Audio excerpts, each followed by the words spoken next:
Asta spune elevii Colegiului Național de Informatică Tudor Vianu, care au câștigat marele premiu al unui concurs organizat de americanii de la NASA.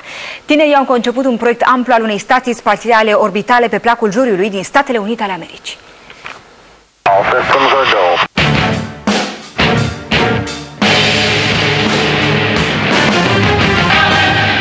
Cei 5 elevi îndrumați de profesoara lor de fizică au muncit la proiect timp de 2 luni. Tinerii au proiectat o stație spațială pe nume Aurora și au câștigat premiul cel mare la concursul organizat de NASA. Chiar dacă este doar în stadiu de proiect, ideea lor ar putea cândva să devină realitate.